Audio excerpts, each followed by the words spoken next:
Alright everybody, what makes it easy is now that I have the diff out, it makes it easy to put fluid in. This takes 1.5 without the extra diff cover. So add a capacity, so what I'm going to do is I'm going to put 1.5 in, turn it over outside, and then add a little bit more to fill it to make it full capacity. So it'll be just kind of a guess and judge thing. So we'll start out with a full one and go from there.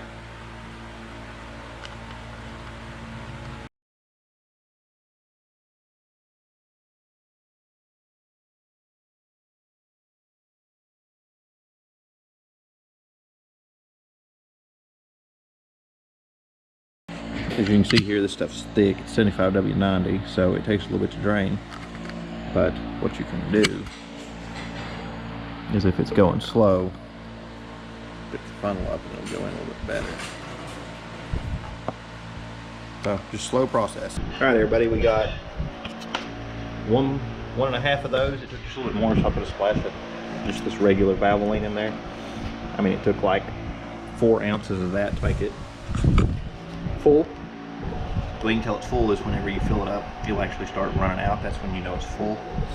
I think the actual capacity is 1.6, plus this probably adds a little bit more.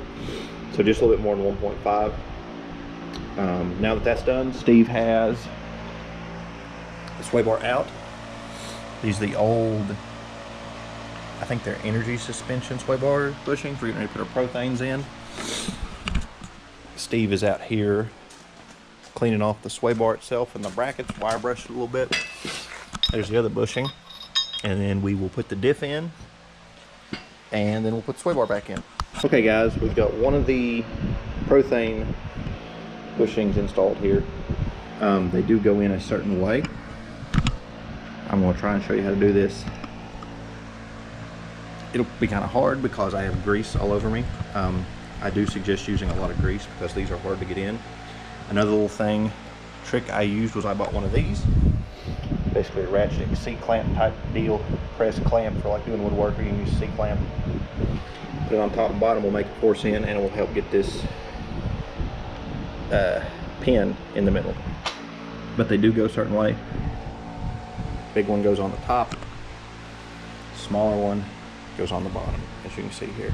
Now a little trick I just learned was this guide pin, rod, whatever you want to call it, put it in the bottom.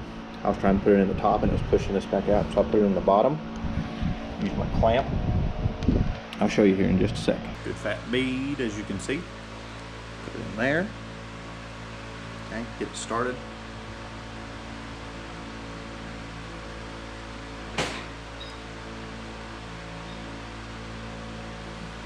Grease. Something else to pay attention to, guys, is I set mine all the way up and I had fluid come out of the breather tube, so just pay attention to what you're doing. All right, so put this on the bottom like such. It's not very easy. The bottom one doesn't want to go in straight. Like, it acts like it's a little bit too big, but like I said, get it started.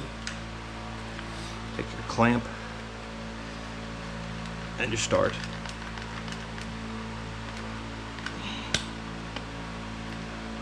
Going around it.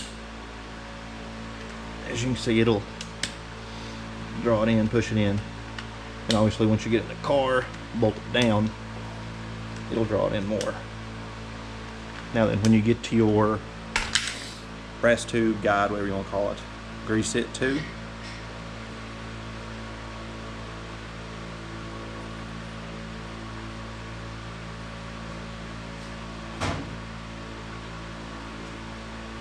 Okay, now I put it in the bottom like I said. It is kind of a pain to get in there, and you will end up with grease all over you. Okay, got it started. Take your press like such, and just start squeezing, and it will slide right in there. And the good thing here too is, as you can see, I'm holding it. It keeps the rod from wanting to try and press the top piece out as you're sliding it in. Okay, and just like that, it is installed, as you can see, ready to go. Now you could use a C-clamp instead of this. You could put washer over the bottom. However, I just had this here. It worked really well. It made it so much easier. Now I'm gonna get all this grease off me. We're gonna get this bad boy in the car.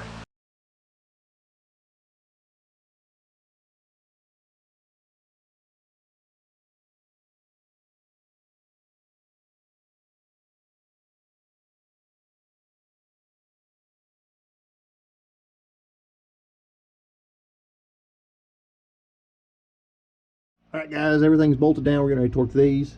We're going to have to jack the car up and spin it because there's one bolt here we can't get in, bolt and nut, because remember, these are aftermarket ones. And we're having to go this way because if we stick it out this way, there's a chance it may interfere and hit these sensors, and we're trying to avoid that. So we're going to jack the car up, spin it, put that in, then we will torque these down, torque those down, and torque that down, and then we will be ready to put it on the ground. Okay, everybody, the exhaust is on. Diffs in, axles and wheel bearings are changed, bushings are changed, drive shaft's bolted up.